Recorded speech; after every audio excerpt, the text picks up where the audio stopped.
that the Prime Minister's advice to Her Majesty was unlawful, void, and of no effect. This means that the order in council to which it led was also unlawful, void, and of no effect, and should be quashed.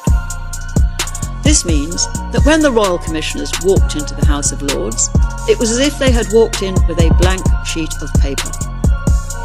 The prorogation was also void and of no effect.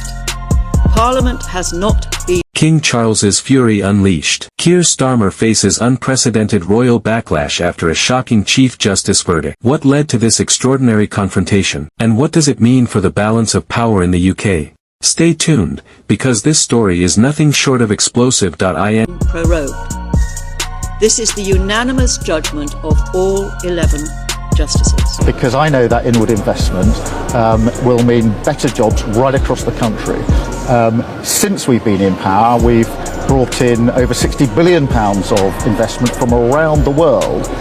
That's a record sum of money, and therefore that for me is vindication that the approach that we're taking to the economy, which is to stabilise it, to be strategic and long-term in our decision making, is the very thing that in a landmark decision, the Chief Justice declared that the Prime Minister's advice to Her Majesty was unlawful, void, and of no effect. This bombshell ruling means that the subsequent order in council, based on this advice, is also null and void. This means that when the Royal Commissioners walked into the House of Lords, it was as if they had walked in with a blank sheet of paper. The prorogation was also void and of no effect. Parliament has not been prorogued. Such a unanimous judgment from all 11 justices is virtually unheard of. But what led to this seismic legal rebuke that it all began when the Prime Minister sought to prorogue Parliament for an extended period. Critics argued that this move was a blatant attempt to sideline parliamentary scrutiny during a critical juncture for the nation. Opposition figures and legal experts swiftly challenged the prorogation, labeling it an abuse of executive power. The case escalated rapidly,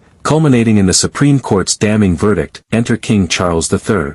Known for his measured approach, the monarch was reportedly incensed upon learning that he had been misled by his Prime Minister. Royal insiders reveal that the king felt his constitutional role had been compromised, leading to an extraordinary strain in the relationship between the Crown and the government. Such royal displeasure is rare and signifies the gravity of the situation. Could this rift signal a constitutional crisis? Keir Starmer, already under pressure from various quarters, now finds himself at the epicenter of this storm. His decision to advise the monarch in this manner has raised serious questions about his judgment and respect for constitutional norms. Commentators are questioning whether Starmer's position remains tenable in light of this scandal. Is his leadership on the brink of collapse? The public reaction has been swift and fierce. Citizens across the nation are expressing outrage over the perceived manipulation of democratic processes. Rumors abound that members of Starmer's own party are considering calls for his resignation. Could this be the beginning of the end for his tenure as Prime Minister? This controversy has ignited a nationwide debate about the limits of executive power and the sanctity of constitutional conventions. As the dust settles,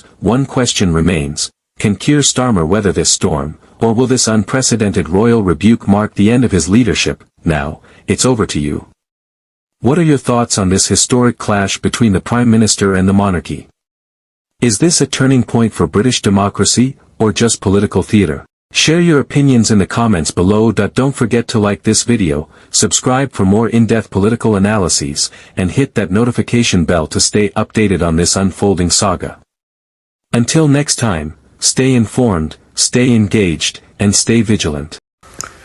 Like this video and subscribe my channel for latest political updates.